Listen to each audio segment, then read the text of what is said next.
மத்தேயு 9ஆம் அதிகாரம். அப்பொழுது அவர் படவில் ஏறி இக்கரைப்பட்டு தம்முடைய பட்டணத்திற்கு வந்தார். அங்கே படுக்கையிலே கிடந்த ஒரு திமிர்வாதக்காரனை அவரிடத்தில் கொண்டு வந்தார்கள்.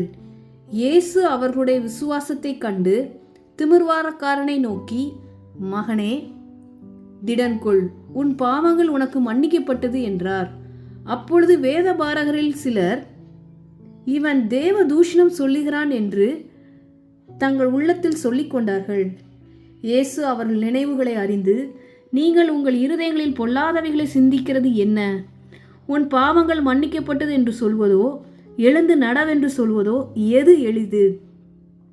பூமியிலே பாவங்களை மன்னிக்க மனுஷகுமாரனுக்கு அதிகாரம் உண்டென்பதை நீங்கள் அறிய வேண்டும் என்று சொல்லி திமிர்வாதக்காரனை நோக்கி, நீ எழுந்து உன் வீட்டிற்கு போ என்றார். உடனே அவன் எழுந்து தன் வீட்டிற்கு போனான். ஜனங்கள் அதை கண்டு ஆச்சரியப்பட்டு, மனுஷருக்கு இப்படிப்பட்ட அதிகாரத்தை கொடுத்தவராகிய தேவனை மகிமைப்படுத்தினார்கள். இயேசு அவ்விடம் விட்டு புறப்பட்டு போகையில் ஆயத்துறையில் உட்கார்ந்திருந்த மத்தேயு என்னும் ஒரு மனுஷனை கண்டு, எனக்கு பின் சென்று வா என்றார். அவன் எழுந்து அவருக்கு பின் சென்றான். பின்பு அவர் வீட்டிலே போஜனம் பண்ணியிருக்கையில் அநேக ஆயக்காரரும் பாவிகளும் வந்து இயேசுவோடு அவர் சீஷரோடும் கூட பந்தி இருந்தார்கள். பரிசேயர் அதை கண்டு அவருடைய சீஷர்களை நோக்கி, உங்கள் போதகர் ஆயக்காரரோடும் பாவிகளோடும் போஜனம் பண்ணுகிறது என்னவென்று கேட்டார்கள். இயேசு அதை கேட்டு, பிணியாளிகளுக்கு வைத்தியன் வேண்டியதே அல்லாமல் சுகமுள்ளவர்களுக்கு வேண்டியதில்லை, பலியை அல்ல இரக்கத்தையே விரும்புகிறேன் என்பதின் கருத்து இன்னதென்று போய் கற்றுக்கொள்ளுங்கள். நீதிமான்களை அல்ல பாவிகளையே மனம் திரும்புகிறதற்கு அழைக்க வந்தேன் என்றார். அப்பொழுது யோவானுடைய சீஷர் அவரிடத்தில் வந்து, நாங்களும் பரிசேயரும் அநேகதரம் உபவாசிக்கிறோமே, உம்முடைய சீஷர் உபவாசியாமல் இருக்கிறது என்னவென்று கேட்டார்கள். அதற்கு இயேசு, மணவாளன் தங்களோடு இருக்கையில் மணவாளனுடைய தோழர் துயரப்படுவார்களா? மணவாளன் அவர்களை விட்டு எடுபடும் நாட்கள் வரும், அப்பொழுது உபவாசிப்பார்கள். ஒருவனும் கோடித்துண்டை பழைய வஸ்திரத்தோடு இணைக்க மாட்டான். இணைத்தால் அதனுடைய இணைத்த துண்டு வஸ்திரத்தை அதிகமாய் கிழிக்கும், பீறலும் அதிகமாகும். புது திராட்சரசத்தை பழந்துருத்திகளில் வார்த்து வைக்கிறதும் இல்லை. வார்த்து வைத்தால் துருத்திகள் கிழிந்து போம், ரசமும் சிந்தி போம், துருத்திகளும் கெட்டு போம். புது ரசத்தை புது துருத்திகளில் வார்த்து வைப்பார்கள், அப்பொழுது இரண்டும் பத்திரப்பட்டிருக்கும் என்றார். அவர் இவைகளை அவர்களுக்கு சொல்லிக் கொண்டிருக்கையில்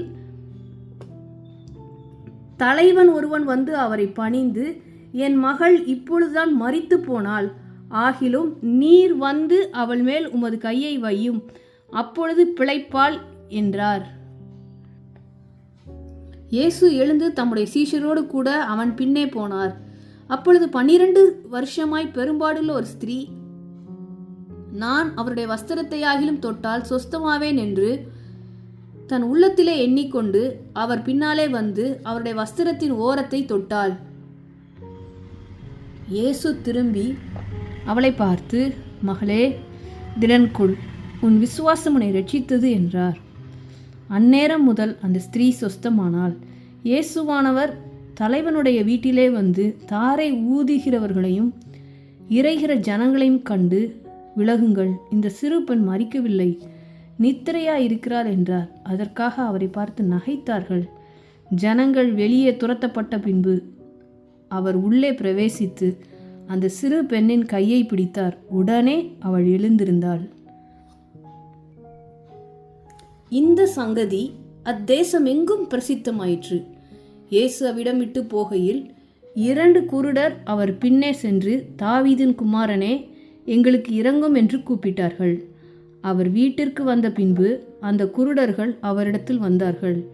இயேசு அவர்களை நோக்கி, இதை செய்ய எனக்கு வல்லமை உண்டென்று விசுவாசிக்கிறீர்களா என்று கேட்டார்.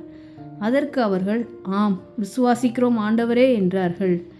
அப்பொழுது அவர்களுடைய கண்களை அவர் தொட்டு, உங்கள் விசுவாசத்தின்படி உங்களுக்கு ஆக கடவுது என்றார்.